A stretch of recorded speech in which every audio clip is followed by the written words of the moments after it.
Hey everyone, it's Blake. Welcome into episode number 5 of our Rocky Mountain Wrestling Local Global Save in TEW9. This is Monsters of Wrestling, the next show on our schedule. And as you can hear, my voice finally back. A very frustrating experience, I know, since we only did one episode or so over the past week and a half or whatever it's been. But as I told you guys on the previous episode, my voice just trying to get it back. Had been under the weather, and finally it is back now, and hopefully, again, we can kind of pick up the speed a little bit when it comes to getting back on track here with Rocky Mountain Wrestling. I'll tell you what else is picking up. Our attendance, as you can see up there, 72 people have decided in the state of Wyoming they've got nothing better to do than to come watch a little RMW here at Monsters of Wrestling, our next event. You'll maybe understand why we named it this by the end of the show. But let's start things off. And again, we are going to kind of ease back into this, and we'll kind of go over this show and look at the financials and all that good stuff. And then, hopefully, again, we'll pick up the speed a little bit coming out of this one. But, all right, we start things off, and you got your two top baby faces here. Rowdy Ryan Robertson, Triple R himself, is back. He's with Mobstar, and we've got a big tag team main event. You guys know, if you remember, on the last episode, we did set it up. Kind of a, sort of the way these four interacted. Our main event is going to be Triple R and Mobstar taking on the Silencer, our current RMW champion, and Juggernaut Jones himself. That's our tag team main event. So, kind of your typical babyface promo here to start things off. Rowdy Ryan, they're going to take the fight to the Mobstar, and, that's kind of your story here, is that they are the valiant babyfaces trying to take down these two sort of monster-type heels. 34 for this one. Mobstar, not great on the improvisation, but Triple R, pretty good there. And so, not a lot to note on this. We get the penalty for Mobstar, and of course, we are using American Flash on this show. You'll see we've kind of now gotten into the rotation where we leave two people off each show. That's kind of the way I think we're going to try to structure it for now. May not be possible on every single show, but the last show we had two people that kind of were left off of it. On this show, you're going to see there are two people who are not on the show, but we are bringing back Flash here because we need him to be able to use as a road agent, because we are leaving Too Hot off the show. And if you remember, Too Hot, one of our better road agents, just based on the reputation and respect and all that stuff. So, all right, 34 here for this one. It's going to lead us into, as I said, American Flash is back, and he's going to get the win over Waylon Walls, who also was off of last month's show. So these two make their return. The Luchador himself, American Flash, gets the win in 9:32 with a senton 44. So pretty good segment here. Again, Flash is the most expensive wrestler we have. $50 versus $30 for everyone else. But the guy's pretty good. 55 on the in-ring performance. He's in amazing form. So we are going to use him a little bit. He may be one, as I said, we may not use every single month. But you'll kind of see, too, we sort of have an end game with Flash. He may not be someone who's with the promotion for multiple years, but there is something I kind of want to build to with him that I think will work out for everyone. So, other than just the physical condition here, these two may be worn down a little bit. But, hey, Flash with a Midas touch attribute. We're going to use him a little bit, as I said, but we may not use him every single month just based on the fact that he's almost double what everyone else costs. But for now, it is what it is. Flash gets the win, and surely that means he's done for the night, right? I don't think so, because we get a 37 for this next segment. Here comes the Hangman, Texas Hangman. You guys know, an absolute monster in and of himself. He is a huge behemoth. I want to say Hangman is like 6'8", 6'7". He's like 300 pounds, whatever it is. Flash, meanwhile, is I think 5'7" or 5'8". So we've got a foot-tall difference here between these two. And so when I say that the Hangman goes face-to-face with Flash, it's kind of hard to do because this guy's a foot taller. However, Flash gets the win, and then Hangman makes his way out. But, of course, we note here, remember on the last show, we had sort of the allegiance between the Hangman and Primetime Jack Pride. However, it's noted here, and, of course, we don't have a commentary team, so I'm going to make this up on the fly, that Primetime Jack is currently on vacation. He's out in California getting him some rays of sunshine, and he's not here, so he's decided to let the Hangman do the work tonight. But Hangman going face-to-face with Flash here as best as he can, being the fact that he's a foot taller. But what could that mean, perhaps, for when Primetime Jack makes his return next month? He's on vacation this month. What's going to happen with that? So we kind of see Hangman intimidating Flash here just with the gargantuan size of this man right here. So 37, Flash has already had some interactions with Juggernaut, with the Hangman, but he may be small in stature. But the American Flash doesn't back down from anyone. Speaking of the Hangman, a pretty brutal affair here. 32 for the segment. Hangman with a 35 on the in-ring performance. But it is the old Texas Hangman getting the win over Flying Patriot, our biggest jobber that we've had so far here in RMW. The choke slam, we did do storytelling for this one. We have to have that, as we said, on every show. And, Patriot off his game, that didn't help. He's probably the worst person we have on the roster in terms of just, the overall maybe return on investment with this guy. But it's nice to have someone who just gets their ass beat sometimes. And so that's what the Patriot is doing here. So we did do, again, storytelling that. We got a lot of penalties from Patriot. Just was not great here. But Flash, once again, is the road agent. So we, again, are using him in the Too Hot role since we gave Too Hot the night off. So that's kind of the thinking on this. But Hangman getting a win over the Patriot. So clearly has something with masks. Men here stood up to Flash and then takes out the Patriot here. So what could that mean? As we said, we're just kind of showcasing the dominance here of the Hangman without Primetime Jack Pride by his side. 32 for this one. All right, now we're almost to the main event. I'm telling you, you want to talk about the differences in shows. I don't mind these days. Don't worry, the invasion one is coming, and that's a 20-something segment show now that I can finally do the recording on that one. But this one, much easier to sort of speed through here. But 37 for this segment, and again, this is sort of just the opposite of what we had earlier, where we had the babyfaces kind of, making their claim to what was going to happen in the main event, and now we have the Silencer who was standing there with Juggernaut Jones. Juggernaut Jones, he doesn't say much. The guy just stands there with, his face paint, and the Silencer just saying that they have a common goal and also playing into the idea of the monsters. He says the real monsters are about to come out and play. The Silencer. This guy, just an old bastard who just wants to go out and destroy everybody. So the Silencer, the champ, saying they have a common goal, and they're going to take out Mobstar and Rowdy Ryan here in the main event. So here we go. 37 for this one. I don't even remember. Who do we use for the road agent? I'm sure we use Flash for this one. So actually, Mobstar, that's right. So we have kind of the rotation with the road agents right now, guys we can use, and that is Flash, Mobstar, and Too Hot. So I like the fact that we have those three guys and can sort of, again, rotate them in and out. However, as we'll see in a minute, one of those guys maybe not be doing much road agenting. But, all right, here we go. So 43 here for the segment. Crowd, it is what it is. But so in our main event, it is Triple R and Mobstar getting the win over Juggernaut Jones and the Silencer in 15-20. However, the reason why Juggernaut decides he's had enough of this match, it's already gone 15 minutes. He's not staying out here for a 16th. He's only contractually obligated to wrestle 15 minutes, which is probably too much for him anyways. But Juggernaut gets himself intentionally disqualified with Mobstar, so takes it a little bit too far, does Juggernaut, which is the perfect finish here based on what you're about to see. But Juggernaut takes it a little bit too far with the Mobstar. Again, the wrestling is what it is. We've got good stuff from the Silencer, Mobstar. I mean, Juggernaut's not bad. I mean, he's right there on the level of Triple R. So, as usual, again, pretty good numbers here. And, we did kind of do the open match, intentional DQ.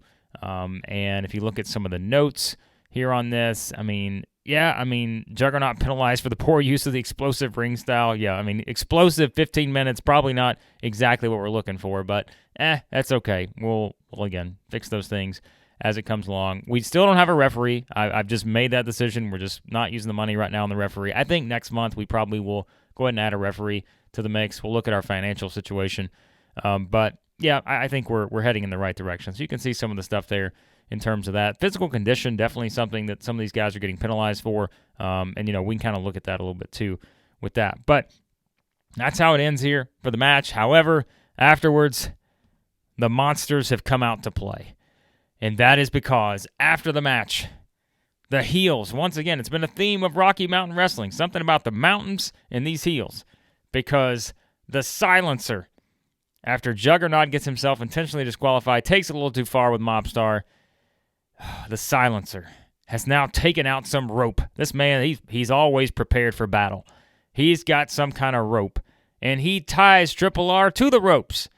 So he has tied the owner of the company, Rocky Mountain Wrestling. Triple R is now tied to the ropes, and he's having to watch as the Silencer and the Juggernaut take it to Mobstar, and then the grand finale, Juggernaut takes Mobstar out on the apron, and what does this man do? He powerbombs him right off the apron onto the floor. Come on, we don't have a lot of mats here. We don't have the money to buy the mats for the floor. We got like one out there. So he powerbombs him onto the mat, the one that we have in the entire building, and Mobstar is down and out. We did hire some, officials to come out and check on Mobstar. They're going to have to take this guy out of here. And so Juggernaut with the powerbomb on Mobstar, and we got a stretcher job for the Mobstar. The man gets taken out. Rowdy Ryan Robertson has got no help here. All other two people that we have on the roster have left the building, and it's just brutal. The crowd's losing their mind, and that's how we go off the air. For the monsters of wrestling, the monsters have come out. The Silencer, Juggernaut, a stretcher job for the Mobstar, and Triple R just has to watch. 38 for this one. We did kind of do the Juggernaut Jones angle idea. That was one of our stored creative energy or whatever it is. So we did do that. Road agent for this one, I'm pretty sure, was Flash. Yep. And, so all good stuff here on that. So what a finish. The dastardly heels. Mobstar's taken out on a stretcher.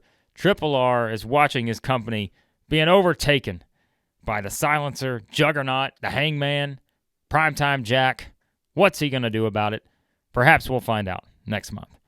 All right, there you go. We get a 41. Of course, that's going to increase our popularity.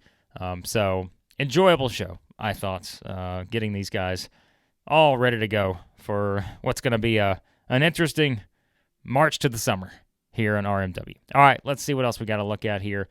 For this, we don't really need a speech. We've already given one of those. When was that? I think we did that our first show. So we don't need the speech. No injuries, thank goodness. Financial report. What do we got here? 66 on the merchandise. We'll bring in the cash. $250 for the workers. So last month, I think we had $230. So again, we're just adding that extra $20 for Flash. So not really a huge difference. Show cost, post-show finances, we're down $2,290. I don't think that's a big deal. We can make that back once our guys, go national, which I'm sure is coming within the next 15 years. And so, nonetheless, that's where we are. Popularity recap. Oh, yeah. We're going on up now. 1 to 2. So now people are starting to hear about Rocky Mountain Wrestling. No media scrum. All right, let's see what else we're going to jump into before we wrap up. All right, so Monsters of Wrestling gets an extremely positive rating here. A great show for him, I'd have to agree. All right, let's look at our mail on this one. Jason Patterson. So he's hired on a deal. I don't even know who this is. Someone we used on our short list. So 6'3", 256 brawler, 22 years old. So good luck on the tour there for that guy. All right, so again, let's jump into some stuff here as we usually do, because we're not doing how we usually do on the other series that I do, where we do kind of a state of at the end of the month. We kind of going to look at this now while we're in it. So again, we're making moves in the Northwest. We are getting on up there, and if we look at, again, sort of the state of the roster, that is something where, well, actually, before we get into that, let's look at our finances first. That's always important, as we know. So again, you can kind of see the trajectory that we're on here, and, our merch has gone up. So we can at least say we're heading in the right direction there, and, that's kind of a good thing. We did more than double our sponsorship money last month, so that was a good thing. And I assume by the time we get to the end of this next month, we'll do the same. So that's kind of where we are on that. And again, we'll give you the kind of updated numbers as we go into the next show, which I think the way our shows fall, they'll start to fall like close to the actual start of the month. That's kind of the way I have the schedule now. So these will obviously go up, before we get to the end of the month and all this other stuff. But for now, I don't think we're in a bad situation, only down a couple $1,000 based on kind of where we're at right now. So as we look at the roster, as we said, sort of looking at, where everybody's at, and I mean, Flash is, status okay here. As we said, just the contractual part of it.